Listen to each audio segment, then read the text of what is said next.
Yo, what is going on, guys? Hess here. Hopefully you guys are having a good day out there. If you guys haven't checked out my website, Collective Kicks, I post a bunch of sneaker deals that I find online from Nike and Adidas and Foot Locker and Hibbett Sports, stuff like that. So feel free to check that out if you guys haven't. This video is going to be sponsored by Kicks World, which is a sneaker rental service. I know it's kind of crazy. The idea of it definitely gives people a cringe face sometimes, but I've done some breakdowns of reasons why I think that this is a really powerful tool to be able to utilize for those select people that really find value in renting the sneakers. So if you guys actually want to save 30% off of your order, check the link in the description and use my code, and it will give you 30% off your first month. And the real benefit here for you guys is the fact that you can actually wear the sneakers. So if you have grad parties that have come and gone now, and summer times, you have vacations that you guys are looking forward to taking, you can rent the shoes for a month, give them a go, wear them, and then return them, and then move on to the next month, or just close out your subscription. So it's kind of a cool concept. I know it's different. The idea of actually getting the shoes in hand and wearing them is such a rad feeling, to be honest. I know we all get spoiled in this day and age where there's so many different sneaker releases, and some we hit on, some we definitely don't hit on. We get ideas of the sizing of the sneakers when we can rent them. You can try them on, wear them for a month. If they work, they work. And if you actually want to keep them, you can pay out the rest of the payment on the shoe, which would be done at market cost. But at the end of the day, this company is in the early phases, and I think it's going to be the one that sticks around for sure. Nothing else in that space even is close. So Kicks World, thank you for sponsoring the video and sending these over. This one I actually threw on feet before I did this video because, again, as soon as I got them in hand from when the box arrived, I was like, I couldn't wait to wear these before I actually wore them out and about. So I threw these on, went downstairs, and the kid was like, rainbow shoes, and then he went in and grabbed my Crocs and like stood next to me, and we took a picture. It was kind of fun. And then I wore these to my kids' preschool graduation, which a lot of people, all the parents were looking at these going, those are the craziest looking shoes. But yeah, I mean, they're super bright and they're super vibrant. One of the things that I didn't like at first, because I didn't understand and realize that it was this way, but did you guys know this midsole is pink?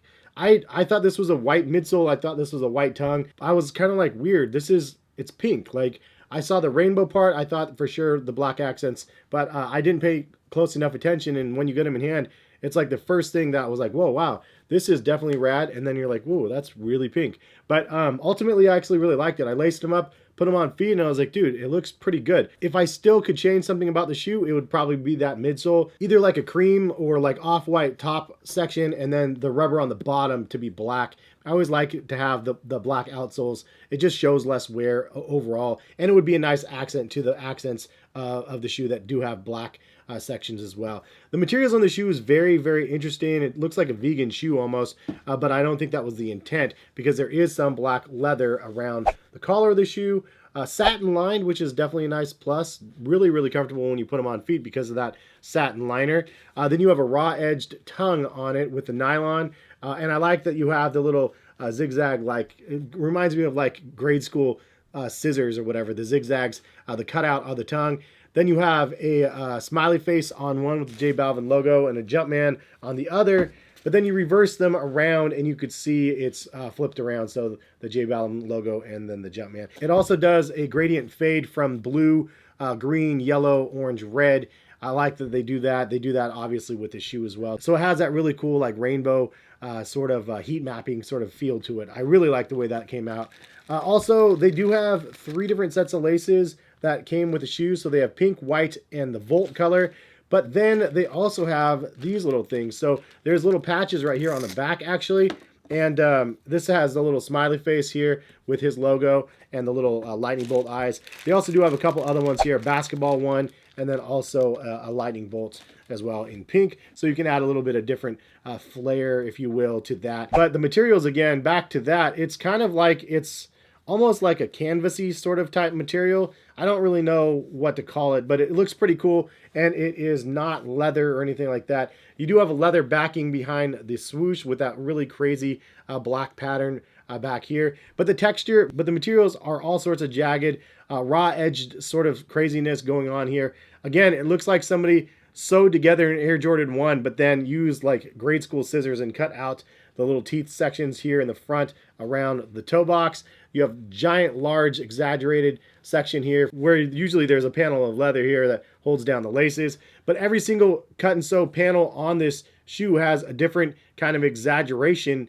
of materials except for the underlay of the swoosh right here. That one is just a regular cut. Raw edge, but still cut regularly all around the shoe. And then you do have a little hit of leather on the heel as well. But you have the little sharp edges all around the heel cup of the shoe. And then the top section, they change it up and they do kind of like this weird circular cloud motion around the wings of the shoe. And speaking of wings, you do have the Air Jordan logo right here with the wings that is fused on. It's definitely a very different pair of Air Jordan 1s, and I don't think that this one's going to be for everybody, which is probably why the prices have gone up and down. I mean, it was fairly limited as far as I know. I don't know actual production numbers, but I certainly didn't get a pair at retail. I tried and tried and tried and of course failed. But I think they look really, really dope. I think it's just such a cool silhouette, and it's really cool to have them in hand and be able to put them on feet and wear them around. And I mean, they're just super vibrant on feet. And if you want something with maximum pop and Air Jordan 1 feel for that summertime, obviously this is the one that's like super, super bright. This is definitely a very vivid colorway, not one that is like kind of just blends in with your outfit or whatever. On the insole, you do have that Volt yellow sort of color with that logo as well. Honestly, it gets me thinking though, J Balvin did a collaboration with Murakami before, and you could see like they have their like logos and stuff infused, but it would be cool to have a Murakami Jordan 1 collaboration. That needs to happen. Like, I would be all over that. I love a lot of the stuff that Murakami puts out. Just really, really cool stuff. But anyways, what do you guys think about the J Balvin 1s? And why do you think the resale value on these are just kind of sitting at average? I mean, it's 2x basically for most sizes. Very rare sizes.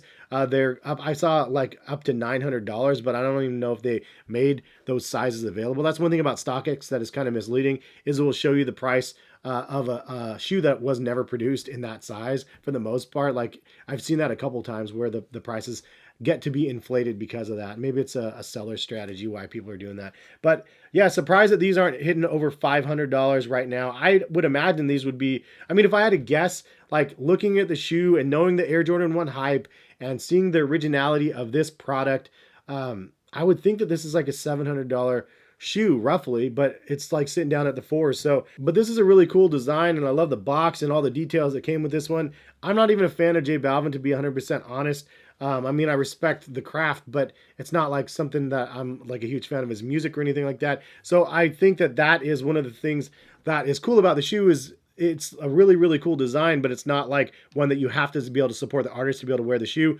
I think that he's a respectable artist. At the end of the day, his shoes are super fire, and that's part of the reason why I wanted to get these in hand. But anyway, that's the video. Again, 30% off of Kicks World. If you guys want to use my code in the description, feel free to do that. It works on any tier, so you can start off at the lowest tier and just give it a go and give it a try. But thank you guys for stopping by and watching. Hopefully you guys enjoyed the video, and maybe if you guys have not subscribed yet, feel free to do so. And if you guys like the video, please drop a like on the video as well. Much appreciated when you guys do that. And if you guys have content suggestions for myself, since I'm doing this full time now, go ahead and hit me up on Twitter and let me know. Twitter is definitely the best and easiest way to get a hold of me. So my socials down in the description of pretty much every video for those wondering. Anyway, have a good rest of the day, and hopefully we'll see you guys back for some more videos. All right, peace guys.